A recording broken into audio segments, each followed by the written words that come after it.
دوستو عمران خان کے ساتھ جیل میں کیا کچھ ہو رہا ہے۔ عمران خان کے دوست دبئی کے پرنس شیخ بن حمدان بھی بول پڑے۔ عمران خان کے بارے میں خطرناک پیشگوئی کرتے ہوئے عمران خان کو کیوں گرفتار کیا گیا بڑی وجہ بتا دی۔ عمران خان کے دوست دبئی کے پرنس شیخ بن حمدان کا مکمل ویڈیو بیان آپ کے ساتھ شیئر کرنے سے پہلے آپ کو یہ بھی بتا دیں کہ دیکھیں، اگر آپ 9 مئی کے بعد 15 مئی کو اسپیشل کورٹ مانس کانفرنس ہوئی، اس کے اعلامیے کو بغور پڑھیں تو اس میں یہ کہا گیا ہے کہ پاک فوج یہ چاہتی ہے کہ تمام سٹیک ہولڈرز، سیاسی سٹیک ہولڈرز آپس میں بیٹھ کر قومی اتفاق رائے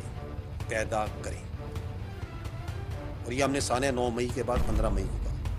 دبئی کے پرنس نے سوشل میڈیا پر کہا کہ ہمارے ذرائع کے مطابق آرمی چیف کی طرف سے عمران خان کو جان بوجھ کر پھانسی گارڈ دکھائے جا رہے ہیں تاکہ عمران خان کے دل میں خوف طاری ہو جائے اور وہ پاکستان سے جانے کا اعلان کر دے، اور ہمارے ذرائع کے مطابق اگر عمران خان نہ مانے تو 9 مئی کے حوالے سے عمران خان کو فوجی عدالتوں میں ٹرائل کے لیے بھجوا دیا جائے گا، جس کی ہم پرزور مذمت کرتے ہیں اور عمران خان کی رہائی کی مکمل حمایت کرتے ہیں۔ دوسری طرف ہمارے ذرائع کے مطابق عمران خان کو چھوڑ جانے والوں کو میں اتنا ہی کہوں گا، اگر یہ امپورٹڈ حکومت اور کچھ جنرلز عمران خان کو جلاوطن بھی کر دیتے ہیں پھر بھی یہ عمران خان کا کچھ بھی نہیں بگاڑ سکیں گے، نہ ہی قوم کی ہمدردیاں ان کے ساتھ ہوں گی اور نہ ہی قوم آپ کے فیصلوں کے ساتھ کھڑی ہوگی۔ پاکستانی عوام پر اب مزید ظلم برداشت نہیں کر سکتا۔ دوستو اس حوالے سے اپنی رائے کا اظہار